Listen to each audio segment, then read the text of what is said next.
V jeden krásny slnečný deň si kačka užívala slniečko vo svojom rybníčku, keď tu zrazu v tráve zbadala čudný zelený koberec.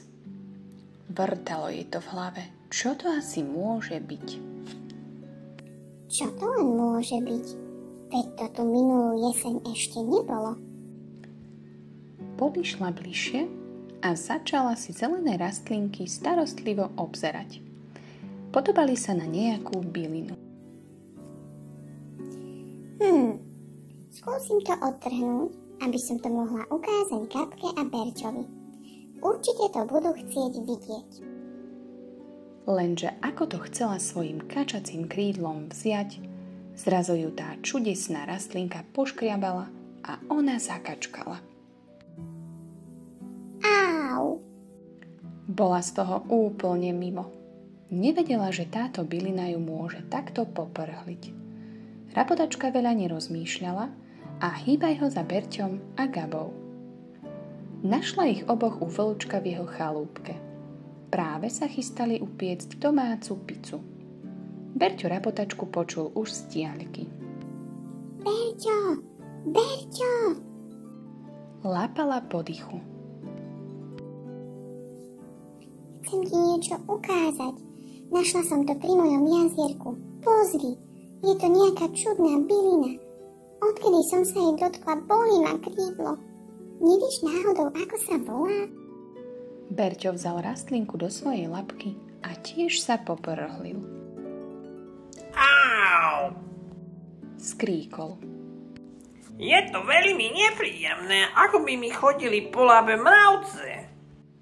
Berťa to však neodradilo a rýchlo vytiahol zo svojej skrinky bylinkovú knihu od svojho detka Gusta, ktorý bol kedysi dávno bylinkárom v Bertíkove. To bude ono! Žihľava! Áno, jasné, žihľava! Spomenul si na svojho detka, ktorý mu o žihľave veľa rozprával. Rapotačka! Veď je to žihľava! Je to veľmi zdravá, no divoká bylinka. Vieš, aký poklad máš na jazierku? Aký? Pýta sa kačka. Ale Rapotačka, predsa žihľavový. Táto bylinka má veľa vitamínov a minerálov. Pomôže nám pri hociakej chorobe? Detko spomínal, že sa z nej dá uváriť výborný čajík a dokonca ju môžeš aj zjesť. Mali by sme si z nej urobiť zásoby na zimu. Vyrozprával sa vlčík. No dobre, ale ako? Nechápavo krútila hlavou Rapotačka. Veď predsa keď ju odtrhneme, tak nám zvedne. Čo keby sme si ju vysušili? Poznamenal Berťo. To je dobrý nápad, vlčík. Gabka sa len v tichosti čudovala, odkiaľ to všetko vedia. Radšej sa nezapájala do ich debaty, lebo toho o bylinkách veľa nevedela. Trošku sa aj hanbila. Rapotačke sa zdala nejaká čudná, tak sa jej na rovinu opýtala. Gaba, čo si tak ticho? Nie je to u teba zvykom. Som trošku smutná, že nepoznám žiadne bylinky.